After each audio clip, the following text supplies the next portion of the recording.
There is a way of building cities. It's kind of hidden in plain sight. Americans don't talk about it much because most American cities aren't built this way. If we want to avoid the climate crisis, do we all need to live as densely as Paris? Do we all need to live as densely as Manhattan Island? Welcome to the Building Culture Podcast, where we explore holistic solutions to crafting a more beautiful, resilient, and thriving world through the built environment. I'm your host, Austin Tennell.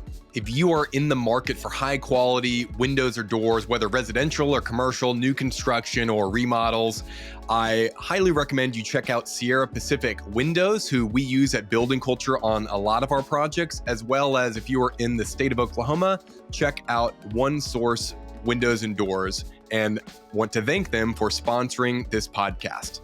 Today's guest is an author of a book, North Atlantic Cities. His name is Charles Duff, and I've got his book right here for anyone watching video. It's got this beautiful painting on the front. It's Vermeer's Little Streets. It's a painting I actually have in my office, just over there in the corner. And I found out about that painting actually when I read this book a few years ago. I think it was, about 3 years ago. And the book really struck me because it gave me kind of a new vision for the future of some American cities and kind of a direction we could go in. And the reason I think that's so important is because I often compare architecture. If architecture is the hardware, people are the software. And that, and I love how Steve Jobs thinks about this. He says you can't start with the hardware. You can't just engineer a product for engineers. You really need to start with the user experience, the end user, and then back into the hardware. And so that's kind of how I think of our cities. We want to start with the software. How do we want to live? All those important things that are where we've got strong communities and we've got strong culture and strong local identity, and it needs to be environmentally resilient, and it needs to be economically viable over a long period of time, and it needs to be beautiful, and it needs to be able to be safe and balance privacy with the public realm. All these kind of variables, and then looking at what kind of hardware supports all those types of things.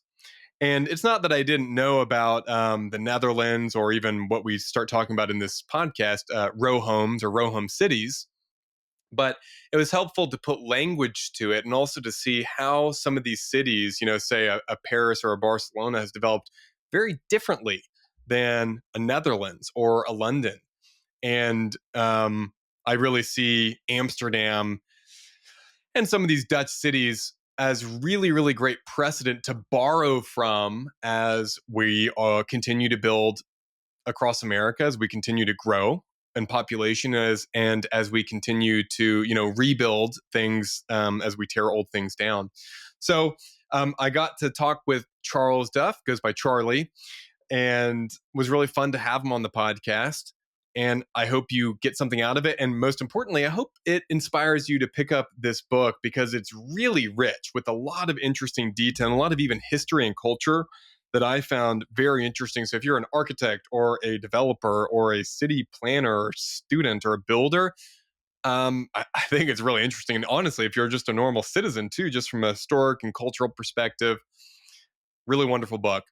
Hope you enjoy the podcast. Please follow, share with your friends, and let me know what you think in the comments. Thanks. Charlie, it's great to have you on the podcast. This is round 2. As our first one, we had some technical issues, so I'm excited to have you on and to chat again because it's fun to talk to you. Oh, Austin, it's a great pleasure. This time my battery is up and we won't have to switch to my cell phone and we won't lose track of time for the audience. The audience out It'll be good. Podcast land. We had a little event last week. Well, I'm glad I appreciate you agreeing to do this again because I think people are going to be really interested in what you have to say, and of course your book too, which is where I found out about you. And I'd love to kind of kick this off to start there. Your book, North Atlantic Cities. Why should people read it? What is relevant about these cities today? Anyway, yeah, I wrote a book called The North Atlantic Cities. And if you've never heard of the North Atlantic cities, I never had either. I made it up. It's the story of a family of cities on the two coasts of the North Atlantic Ocean. Um, the American side is mainly on the east coast of the United States, with some outliers in places like Montreal and Pittsburgh and St. Louis, a little bit of Chicago. On the European side, it's the Netherlands, where this way of building cities is born.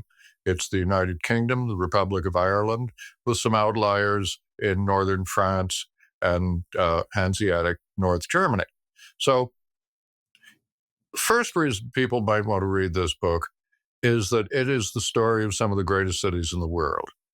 We are talking about Amsterdam, London, New York, Boston.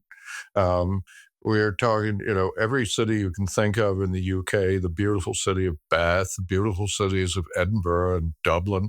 They're all part of this story. These are great cities. And I think what I bring to this is that I'm the first person who ever seems to have noticed or cared about the fact that these cities are built in the same way. And, most other cities in the world are built in different ways. Theirs is a family of cities, and they're great cities. And I tried to find a way to make it possible for people to understand them. Because I don't know about you, Austin, you've got a much better eye than I do. And, but me, I find that cities are confusing. And sometimes I like the confusion, but after a while, I sort of want to know where I am or how it got to be the way it is. And so reason one to read the North Atlantic cities is because it'll help you to understand some of the greatest cities that human beings have ever built. Why are they the way they are? What choices did people make? What were they up against? And it turns out that, this big story, like any good story, is really just a bunch of little stories. And the stories are great stories. If I didn't tell the stories well, poo on me. The stories are great stories. And I enjoyed finding out what they were. I enjoyed trying to tell them, and you might enjoy finding out what they are. So that's one reason. Second reason is that these cities are built in a way that is going to be really useful to us in our own lifetimes in dealing with what I think of as the biggest issue that individual people can actually do something about. I don't think individual people can do a whole lot about nuclear proliferation or Israel and Hamas, or at least I don't think you and I can. Maybe somebody can. But individual people had better do something about climate change. If we just sit around and wait for governments to do it for us, we're going to sit around until it's too late. We've got to take the lead there. And boy, wouldn't it be nice if there were some time-tested way of doing something important that actually works and can actually help to solve the problem. And it turns out that there is. About half of America's greenhouse gases are a direct result of America's pattern of settlement. 40% of our greenhouse gases come from buildings, and 10% come from transportation. And we have a lot of greenhouse gas from buildings because most of our houses are freestanding. They're exposed to the elements on all four sides. They've got big lawns around them. You have to pave a lot of roads to get to them or past them. And we also muck up the environment with transportation because we drive too much. So what are we going to do about this? And is there something we can do that's actually been tested and works? Is there something we can do that we'd actually like? If I'm going to sit here and say there's an urban equivalent of eating 3 meals a day of nothing but broccoli, you're just going to tune off this podcast and that'll be the end of it. But if I tell you that there's a time-tested way of cutting your carbon footprint pretty dramatically, that actually works and is not a really big change from what we're doing, well, I think that's kind of important.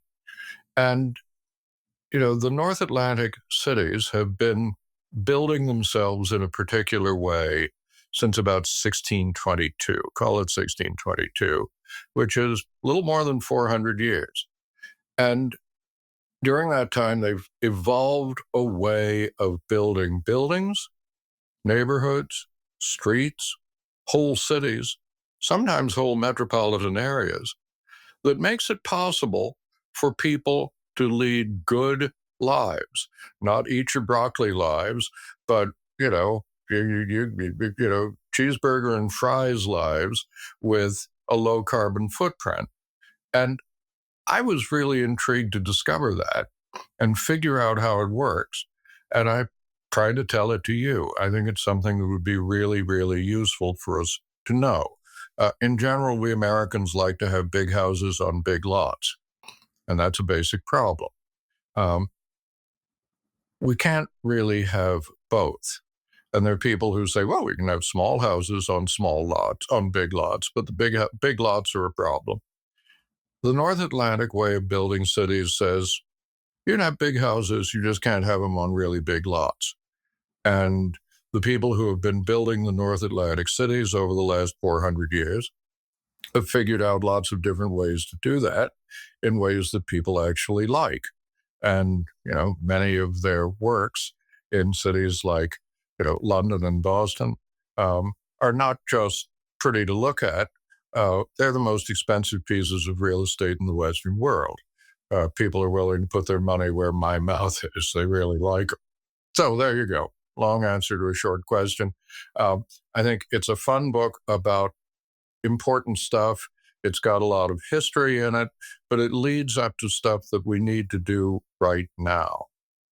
I think that's a great place to jump off. Thank you. Yeah, I think when I read, you said you were the first to notice or articulate, and I think that's one of the things I noticed in the book. You gave me some language for things about seeing the difference between Amsterdam and London and Paris. And obviously I knew there were differences, but understanding that is the difference. And even here's why was really helpful for me. And then secondly, really thinking about these North Atlantic cities as a precedent for what is possible today in the US in a way that is palatable. If you were to tell me we should be building Paris all over the US, I said, well, that's a nice idea. I as a builder, as a developer, someone has to get things built and sell them and lease them up and all that. I'm going, that might work in a few places, but that's kind of a hard sell. I'm from Houston. I live in Oklahoma. But these gentle density cities of the North Atlantic cities, I see a lot of potential here. And not just on the, you talk about the environmental side, which I am a huge proponent of, but also there's so many other benefits of the social benefits and the cultural benefits and the economic benefits too that you talk about in your book. And so maybe from here, if you can talk about what are some of these differences, what is the North Atlantic way of building, and how does that compare to, say, a Paris or a Vienna that stands, in people's minds? Cool. Yeah, sure. Basically, in what we call the Western world, there are 3 ways that people build cities. There's a way in continental Europe, there's a way in continental North America, and then between continental Europe and continental North America, on the 2 coasts of the North Atlantic, you get a 3rd way.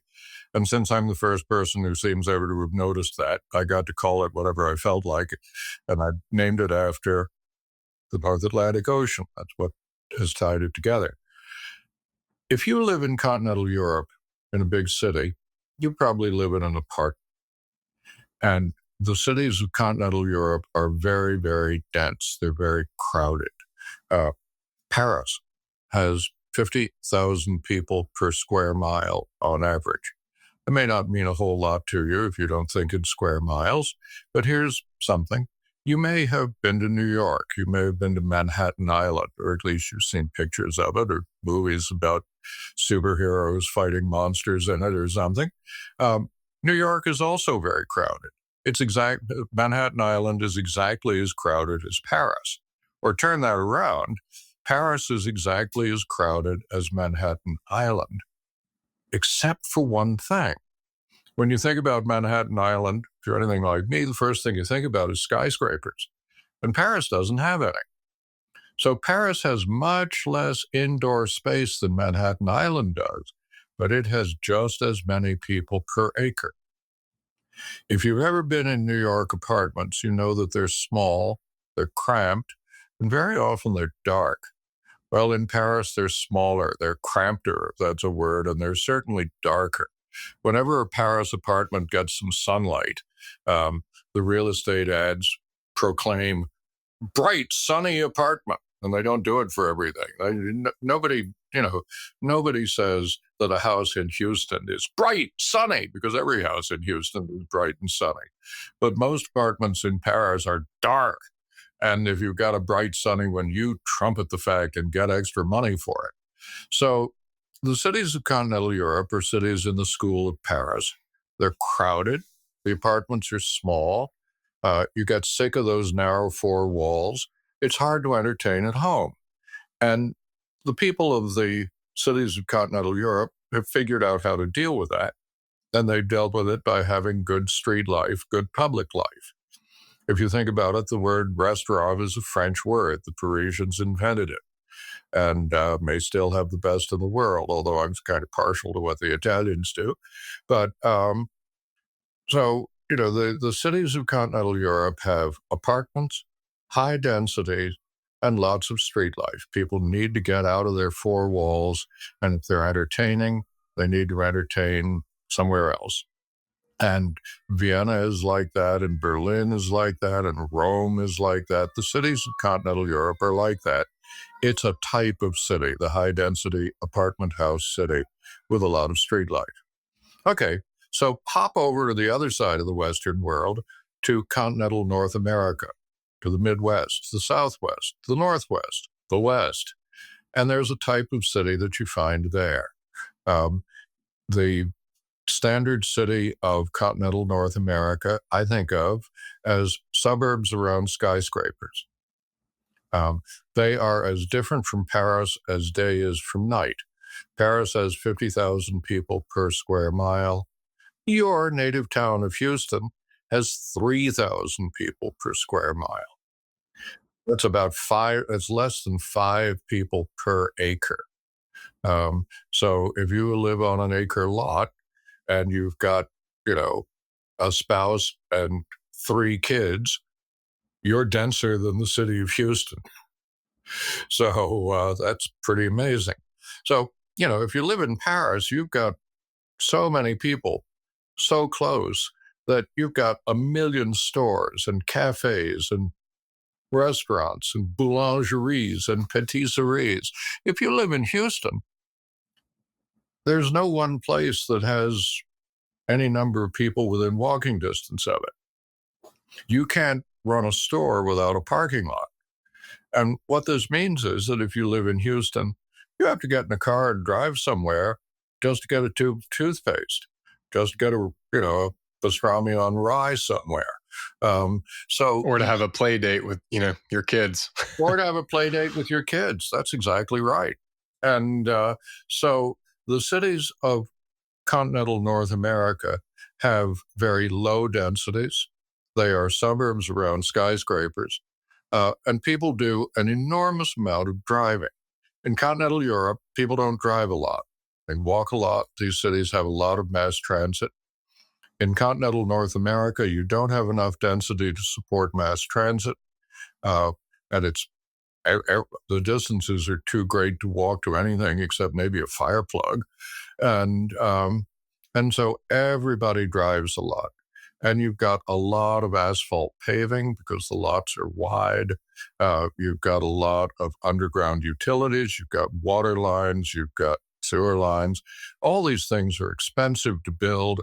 And then when they wear out after 80 or 90 years, municipalities tend to get into serious trouble. So there's something to be said for each of these ways of building. The people in Paris do not envy the people in Houston, and the people in Houston don't envy the people in Paris. You can live both of these ways. The big difference is that if you're living in Paris, you've got a low carbon footprint. If everybody lived in Paris, the polar bears would be happy and we wouldn't be having constant fire alerts through North America. Right, day before yesterday, there were Dust Bowl conditions in Chicago. We wouldn't be having Dust Bowl conditions in Chicago if everybody lived the way people live in Paris.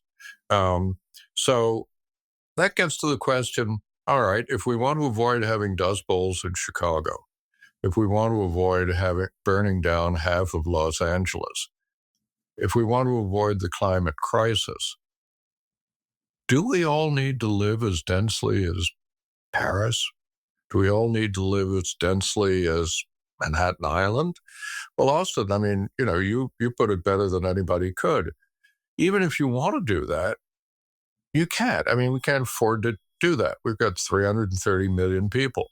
Are we going to build enough brand new housing for 330 million people all stacked up on top of each other with the most expensive construction technologies there are? And the construction technologies, steel and concrete and skyscrapers, are the most dangerous to the environment of all building technologies. Now, they don't use a lot of land, but they certainly have big carbon inputs in their construction. Do we really have to do that? The answer, please. That's where the North Atlantic cities come in. If you look at Amsterdam or the other Dutch cities, if you look at London or Edinburgh or Dublin or the other cities in the British Isles and Ireland, if you look at Boston, Philadelphia, Washington, Baltimore, Brooklyn, and the other cities of the North Atlantic belt in the United States, they're kind of Goldilocks cities. They're not too hard. They're not too soft. They're not as dense as Paris. Paris has 50,000 people to the square mile, and the North Atlantic cities have somewhere between 10,000 and 15,000. That's the range, with Rotterdam and Baltimore at the bottom and Boston and London at the top. And so they're nowhere near as dense as Paris. They're a lot denser than Houston. And if a North Atlantic city is playing its cards right, the people who live there can have the best of both worlds. If you go to any of the North Atlantic cities, you will see neighborhoods where people have houses that are as big as houses in Houston, and they can walk to a good commercial street in 3 or 4 minutes. This is true almost everywhere in London, and it's true in lots of places in Boston and Washington and Baltimore and Brooklyn. And the North Atlantic densities allow you to have a good mass transit system. You don't have to be as dense as New York. The transportation experts say that the best transportation systems in America are not in New York. But if you look at the systems and ask, how do they actually serve their people? The transportation experts say the 2 best systems in the United States are Washington, D.C. and Boston, Massachusetts. These are cities that are 12, 15,000 people per square mile. So if you want to reduce your carbon footprint, you need to share warmth with party walls. You need to walk to retail. You need to have good mass transit. And cities like Boston and London and Washington and Brooklyn, New York and Amsterdam can do that.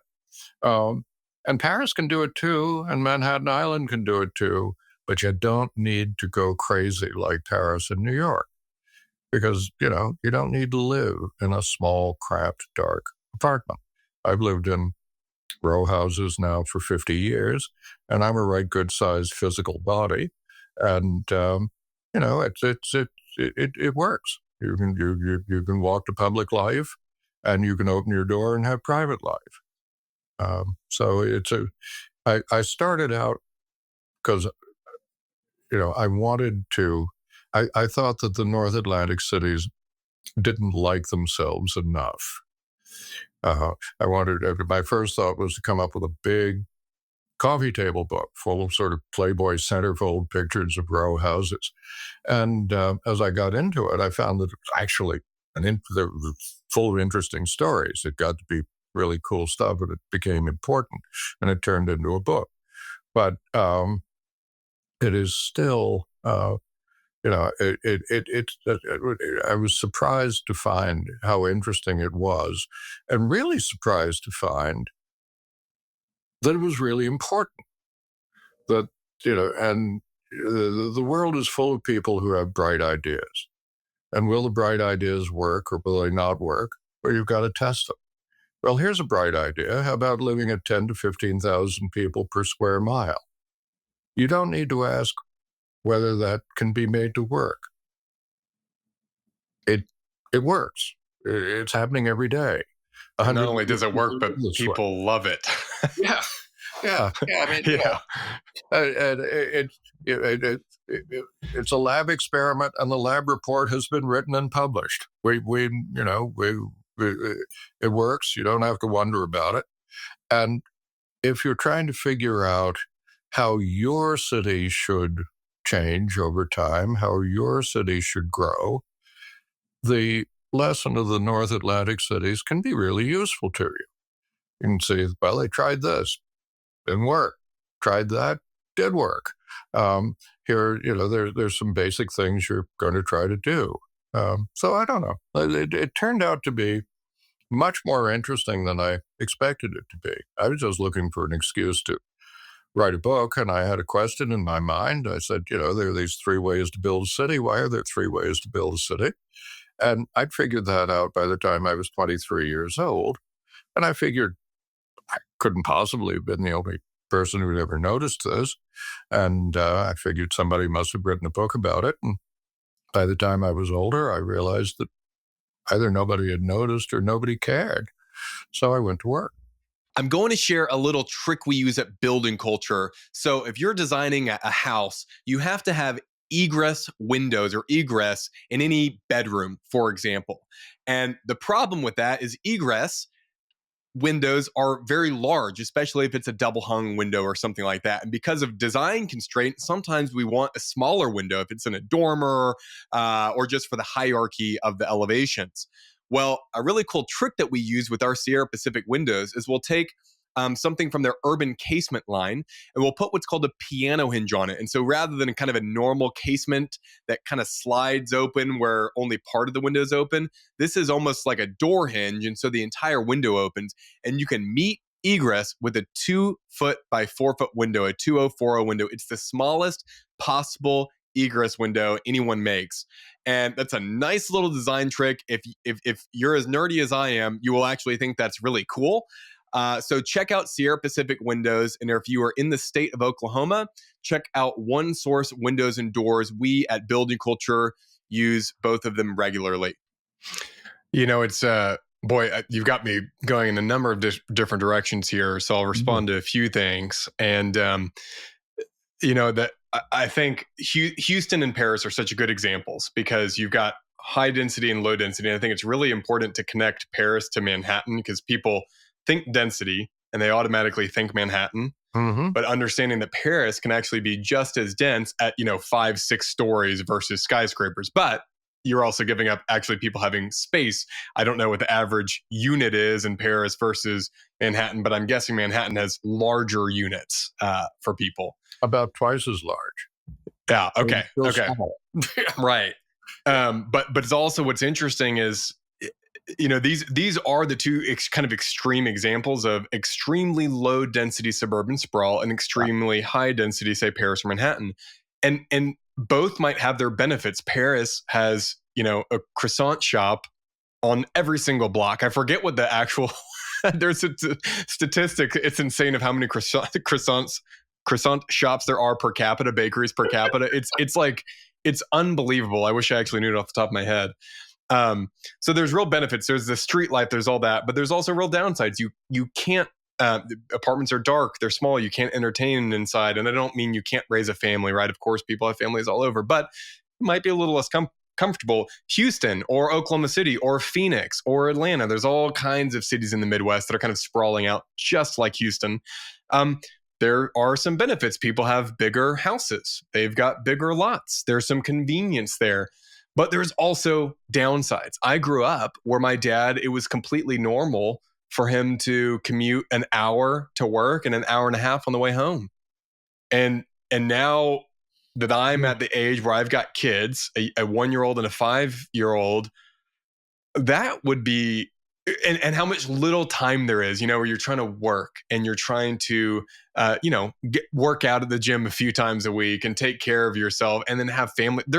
When you give 2.5 hours of your time away or 2 hours of your time to commuting each day, there is no time left, and so there's beyond the environmental impact and then of course the cost impact of having to own a car to do anything. And if you have kids, everything has to be planned and there is no organic play, no organic interactions with your, there is the sense of community and all that. So there's positives but downsides. And what I really like about these North Atlantic cities is it does seem to balance a lot of these things really well.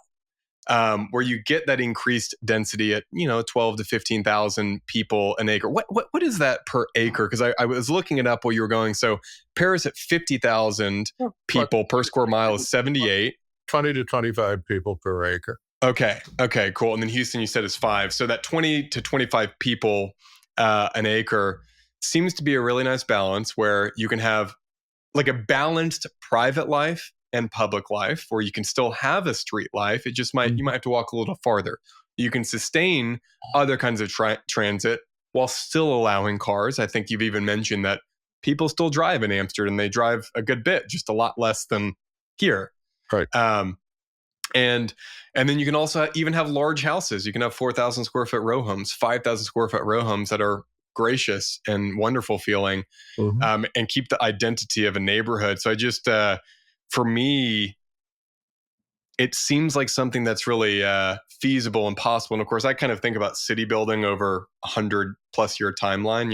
You can't snap your fingers and change a city in a decade or 2 decades at that. This is a kind of a long-term trajectory. So it's kind of like, as we've kind of recognized that endless suburban sprawl doesn't work socially, economically, environmentally, culturally, what's the vision that we can start going to? And I think it's so important to have a vision so people actually know what we're trying to do, and so I think for me, that was what's so powerful about reading your book, which is why I've got the picture of, Vermeer's Little Streets on my wall in my office and my other office too.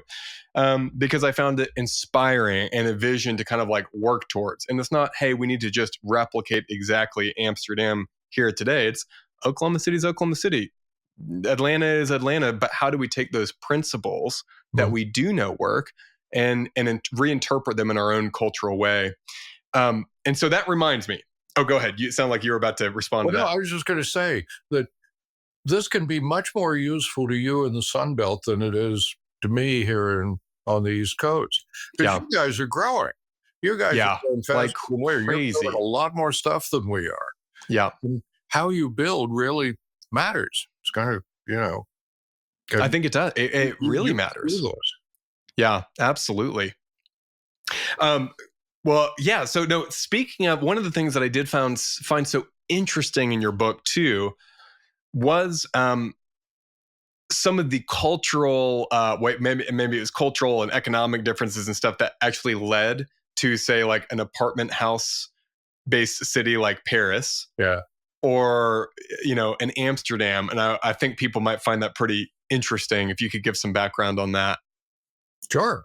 I don't know. I'm an American. And so I think, well, you've got America and you've got Europe, and you go to Europe and Europe's really different from America.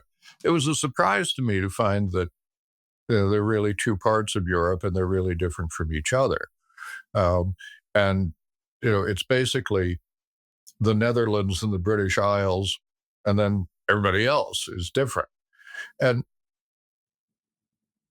what I think you're edging up to, Austin, is, if you had to go back a little bit in time, if you got in the Wayback Machine and go back to the year 1600, if you had visited Paris and London in the year 1600, you wouldn't have been able to tell them apart. Maybe people were speaking different languages, but there wasn't any difference in the physical whatever of the city.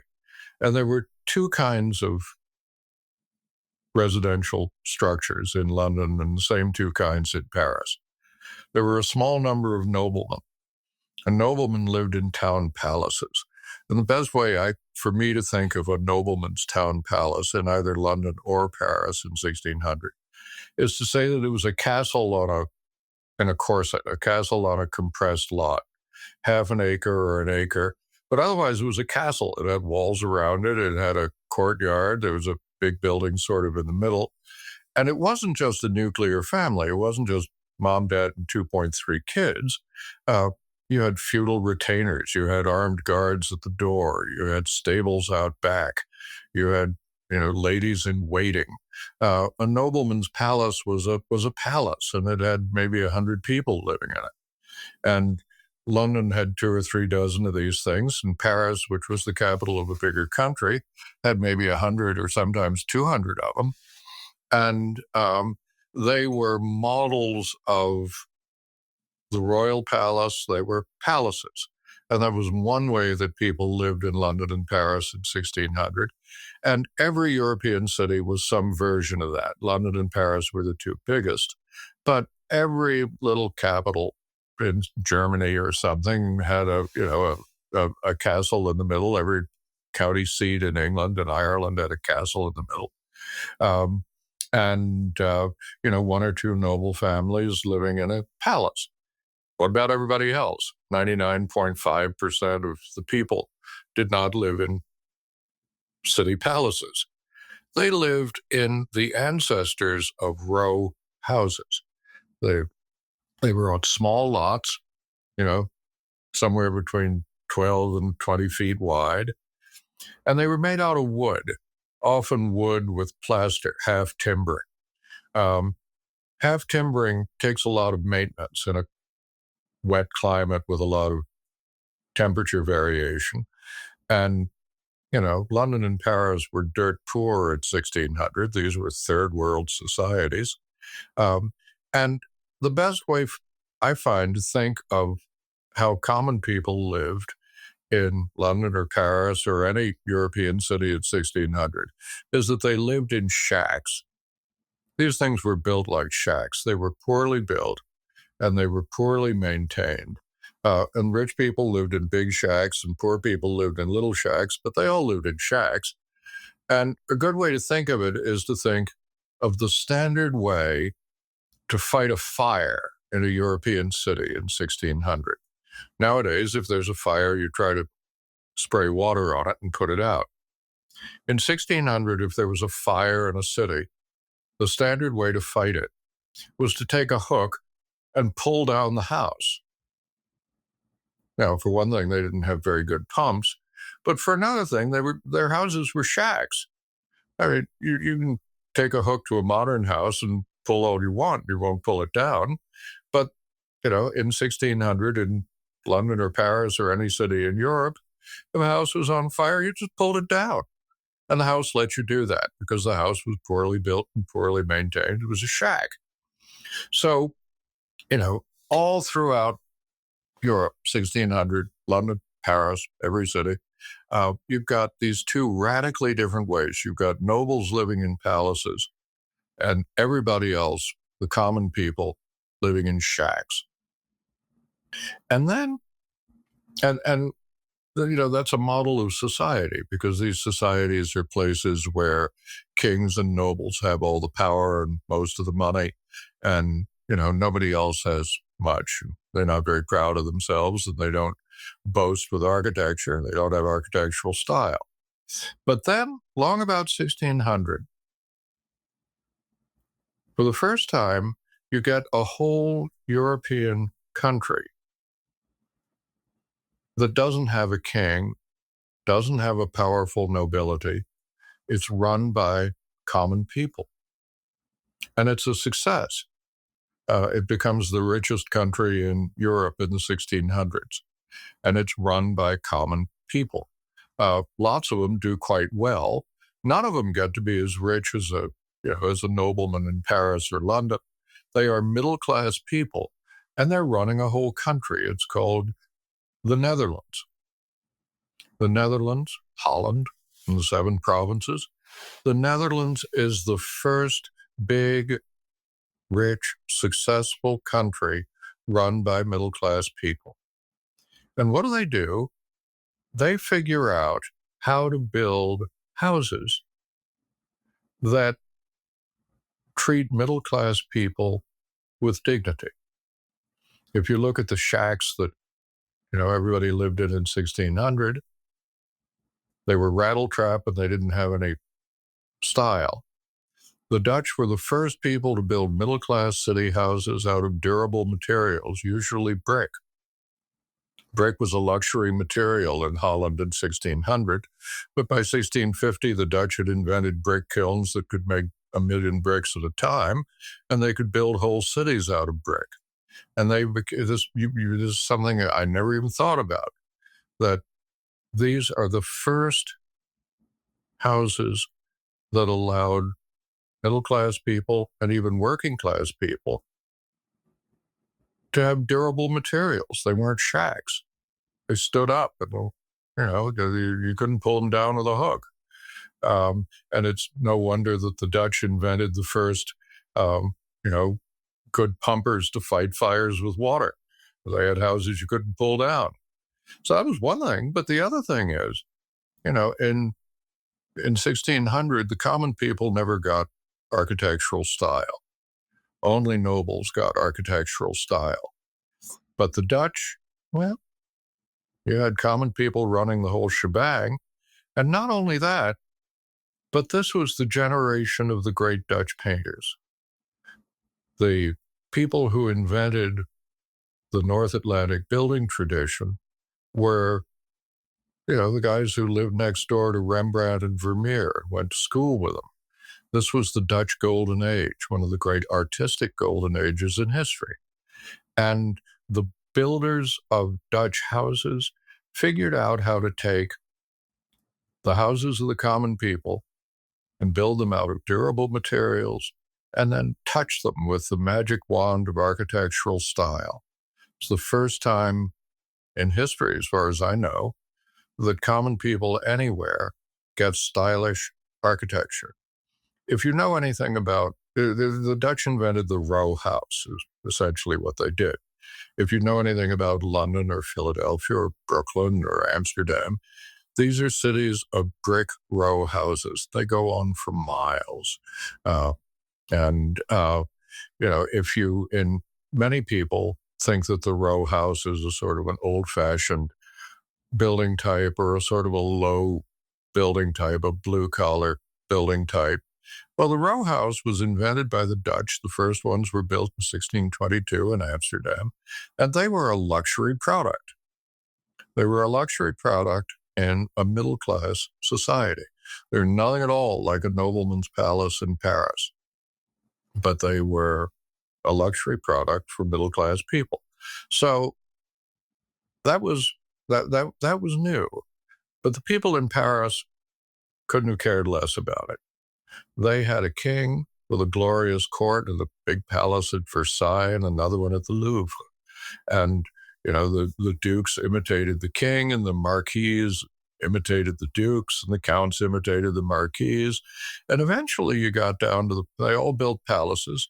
And eventually you got down to rich commoners.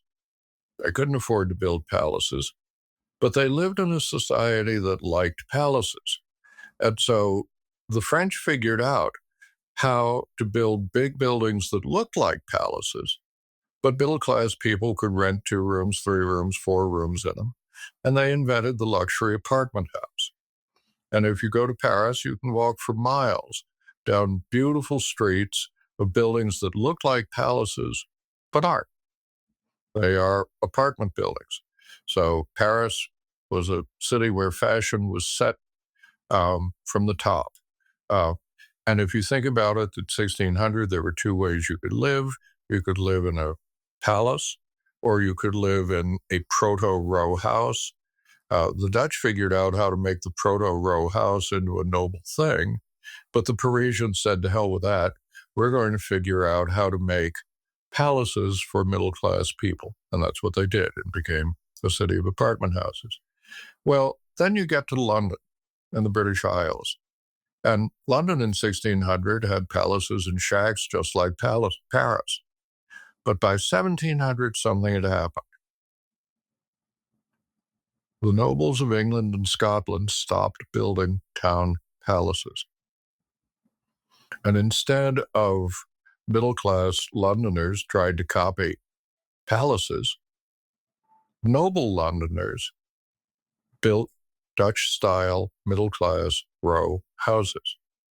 And you can walk for miles in London through row house neighborhoods that were built for the nobility and gentry of England in the 1700s and the 1800s. So Paris took one road where everybody wanted to live in a palace.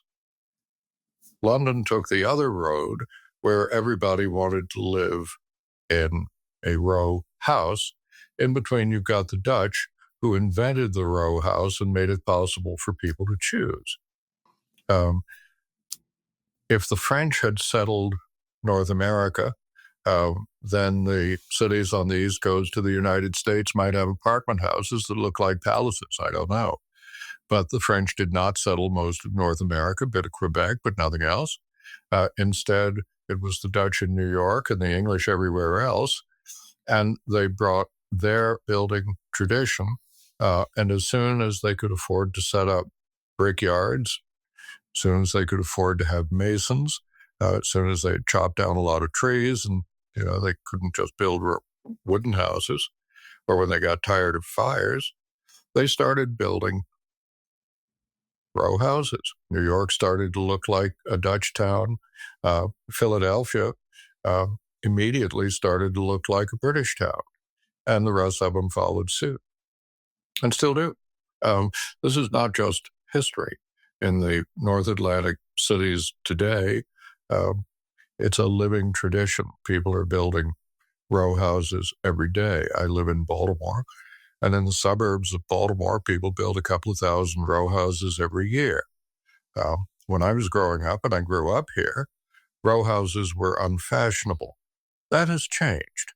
There are now fashionable row houses, very expensive row houses. Some of them are treasured antiques.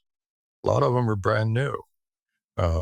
So that change is being made, not fast enough to ward off environmental collapse. But at any rate, those of you out in the Sunbelt, where cities are growing very rapidly and you have to build out thousands of houses every year, come see what we've figured out. We've figured out a lot of stuff about how you can live a good life on less land. I think it's a nice model to have in the Sunbelt. We have super low density suburban sprawl, and then we've got just punctuations of big apartment buildings, of 300 to 500 unit apartment buildings. And every time a developer goes to build one, the whole, surrounding community comes out rioting and picketing because they don't want a big giant apartment complex in the neighborhood. And of course, that's not everywhere all the time, but that's a pretty consistent theme that happens at city councils locally. It's, we don't want this big apartment building. And while that might seem mean, and a lot of times those people just get labeled as NIMBYs, and sometimes that's just true. But other times I'm kind of going from my own experiences. Like, I get it, because you're trying to make up for so much density, from the lack of density, and you really need it because you're a growing city. But these big apartment buildings really aren't that pleasant to look at or live in or be around. Versus, and I'm not saying we shouldn't have any of them, but if we had more the gentle density row homes kind of in general, and kind of spread out that density throughout the city a bit more, I really think we could have such a pleasant city in aggregate. And it reminds me of what you were talking about. I loved how you pointed out the simplicity in these Dutch cities and the Dutch row homes. Paris literally looks like a palace as you are walking around it. I mean, if you just pull up Google Maps, like the stone and the ornamentation, I mean, it's stunning. It's beautiful. But then the Dutch, it's the brick. And I mean, I've got a brick picture behind me because I trained as a mason for a couple of years, and we actually do structural masonry because we're building these brick row homes for multiple reasons, because they're durable, because they don't catch on fire and the termites don't eat them, and they're more resilient to mold and mildew and flooding and high winds. They're really more resilient to just about everything compared to how we build, except for major earthquakes. But when you're building small buildings, you can control for that anyway. But this idea of these simple kind of vernacular buildings that are so beautiful because they're actually meant to be background buildings. It's not that you can't stop and look at one and see how this one building is beautiful, but really it's the experience of being in a city. It's like if reading a book and every sentence is, the most complex sentence, it's exhausting. You need some prose, and just some writing, and then a point that really drives it home, and that's the punctuation, or that's the cathedral, or it's the civic building that really draws your eye. And so it's another reason why I really love this idea of these kind of simple, humble, everyday beauty. And gosh, I think about this a lot too, of how much we need in our societies beauty, and there's just so much ugliness. I mean, you live in Baltimore, so I'm sure there's plenty of ugly everywhere, but I mean, so much of what is built today, like literally being built as we speak across the Sunbelt and other parts too, it's just soul sucking, ugly. And I think, life is difficult. Life is full of suffering. Life is not just a walk in the park, or at least, I'm 36 years old, but I've learned that the hard way, I guess you could say. And I can't help but think having kind of an environment, a habitat that just celebrates the simple, everyday beauty is a really wonderful thing and a real gift to society. And it's one of the reasons I love that painting of Vermeer's Little Streets, because it's just a little row house, and it's kind of, it's got cracks in it, and the shutters are sideways, and there's a woman working in the background, and somehow it's stunningly beautiful too, and you didn't have to, it's not Notre Dame, and it doesn't need to be, and I'm not against Notre Dame, but there's so much to be had in everyday beauty. And so I find it such an inspiration in that way.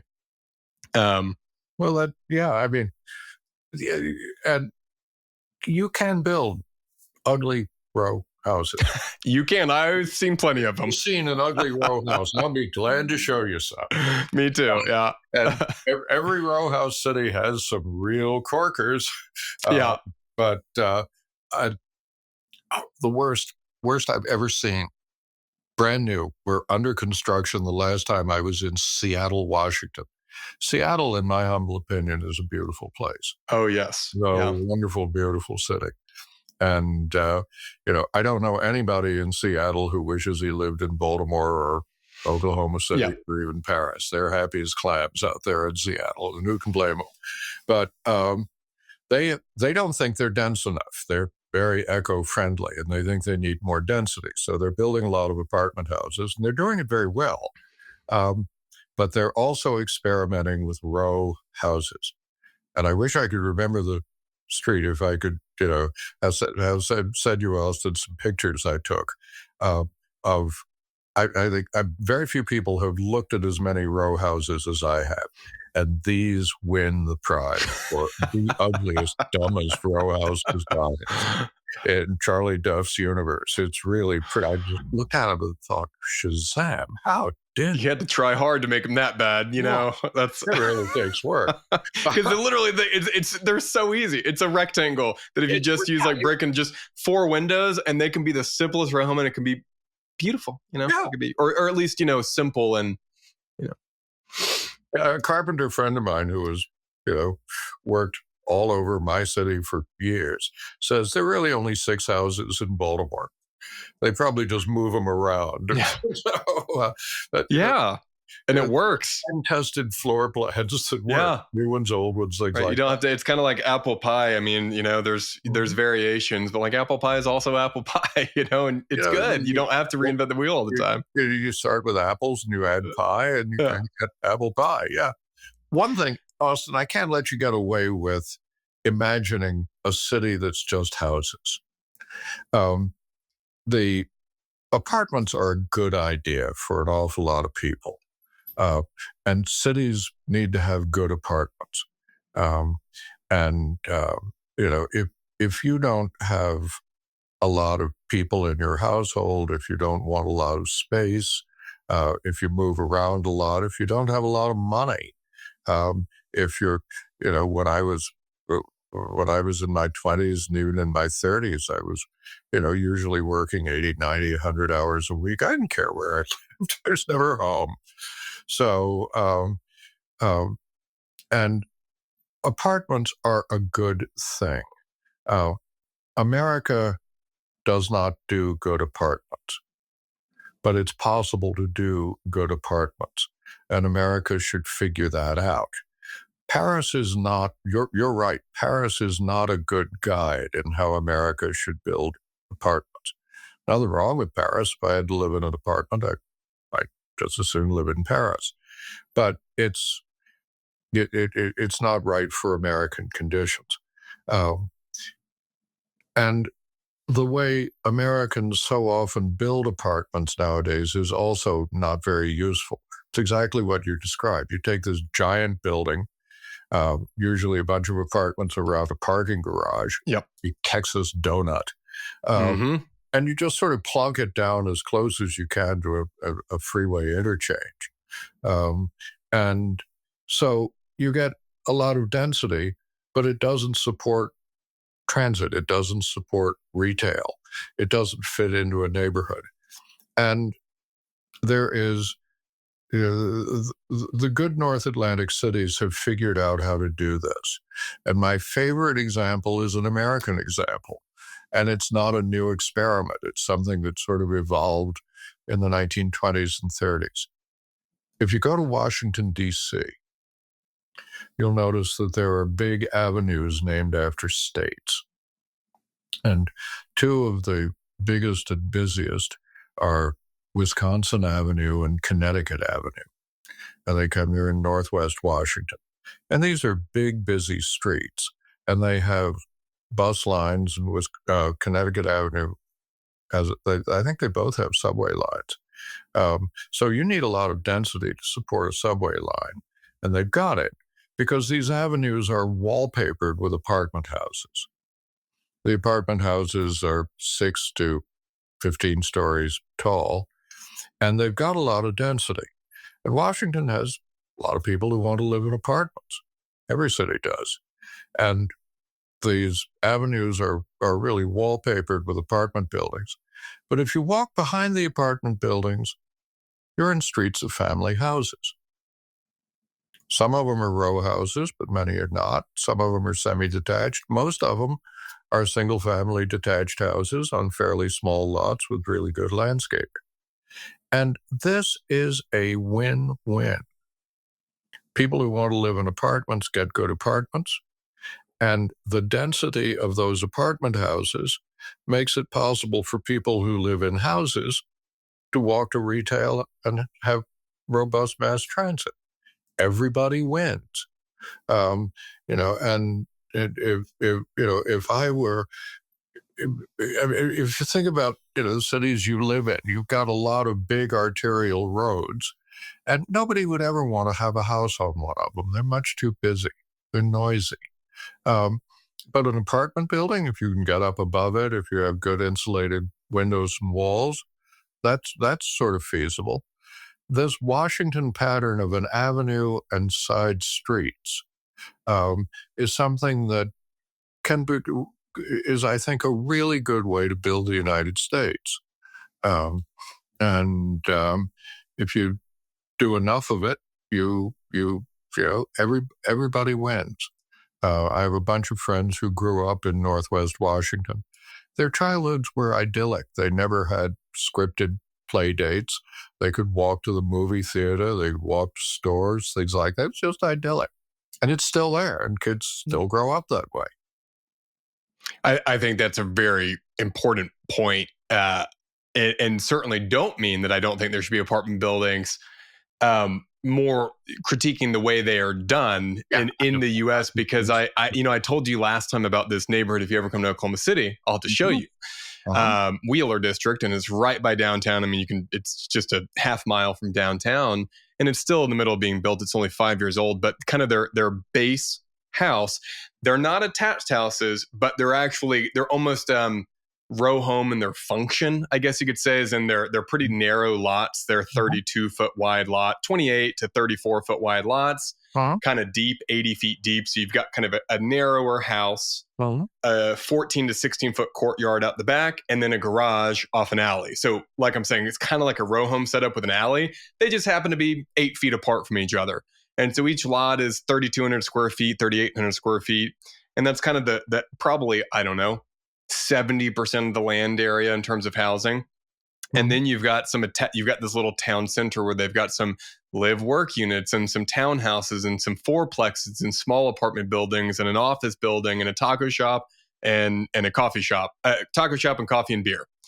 And then they've actually got this apartment building going up that's 200 or 300 units, and it all integrates so well together because, as you just said, when you want some density so you can support some commercial and have that coffee shop and have that center of the neighborhood where people can have these kind of loose connections and relationships and kids can run around. And it's a really wonderful how it's been built out. And I think that makes a ton of sense to have, our neighborhoods really do need kind of centers in some way. And maybe that's along the highway, right? Not everything is perfect.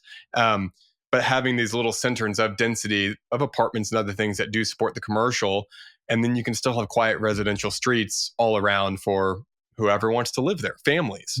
And I think that's something that's really important to me is making the city, the urban experience more friendly to families. Because what happens is in most of the Sunbelt cities, people might grow up and they're in an apartment building or something like that, and they might get, married or something, and it still works for them. But then when they have kids, there really aren't good urban options for families, and row homes or even detached to single family but integrated in a great urban neighborhood can be wonderful places to raise a family. So I think that was a really great place to emphasize that. Is there something online that your audience and I can look at to see the Wheeler District? Either that or you should organize a field trip for us. I want to come look at this stuff. Tell me it's great. Tomato season is, and let's go at some other time. But yeah, we'll need to. I probably the main website, I don't know if it would show the best images of it, but I actually should do that sometime of just walking through it. And actually, I've got a couple of videos on YouTube where I have walked through it, actually, a bit. But yeah, I would love to do that with you sometime. Yeah. And all your public. Do what? And with all of your public. I mean, you've got that would be a good idea. Yeah. And Carlton Landing, too. There's some really great places being built. So I do have a lot of hope. To wrap up here, and I'm sure you've traveled a lot, you've written a lot, you've talked to a lot of people. What's kind of when you talk to other, architects, developers, builders, students, what's your message to them? Like, what do you kind of hope they take away when I know you've done a bunch of talks at Harvard and other universities and book talks?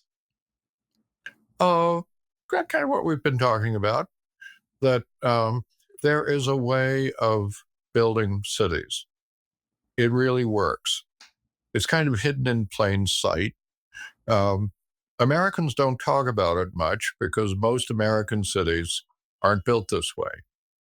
So, but this way of building cities exists in America, as it does in some parts of Europe, and it solves an awful lot of problems at once. It is a more economical and ecological way of housing a whole lot of people. It can be built without fancy technologies. It allows people to have the best of both worlds. You can have a spacious family house and a low carbon footprint at the same time.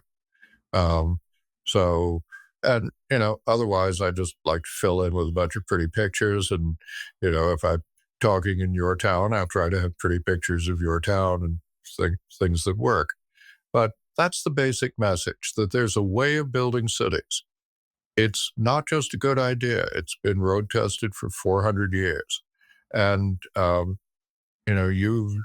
any place in the United States can learn from it.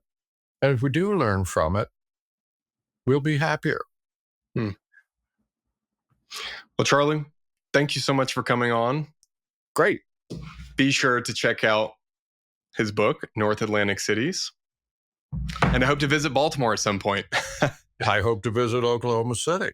I'm now, if you wonder why the economy is so uncertain, I think it's because I have left the American labor force. I'm now a retired person. And maybe I can figure out how to get to Oklahoma City. Well, we've got some stuff coming up that we're starting to build here in a few months. We should be breaking ground on, including some row homes. So, and this really great, we've got about an acre, and we're putting 18 row homes and some really nice mixed use office building commercials, all just 2-story, but we're fitting a lot in with some really complex courtyards and inner block development. So if you've got some plans, send them to me. I will. I'll shoot you some of the renderings in the video. You'll love it. I'd love to hear your thoughts. I'll send you a plan. A friend of mine, architect friend of mine, designed a successful row house development at 32 units to the net acre. Wow. They're ugly as sin, but that's just because we had a client with no taste. But it happens. The land planning is drop dead brilliant. Yeah. Well, if you can get one right, I always say get the urbanism right, because you can always replace the architecture later. Once you get the urbanism wrong, it's much harder. Yep. And he somehow managed to build a bunch of row houses that actually looked like a medical office building. I didn't know it could be done. Oh, that's sad. But that's so sad. Brilliant. Well, Charlie, thank you so much, and look forward to keeping up with your work. Thank you so much. I want to keep up with yours. If you've been enjoying this podcast, please like, subscribe, and share with your friends. And if you're listening on Apple or Spotify, please leave us a 5-star review. Thanks so much for listening, and catch you on the next episode.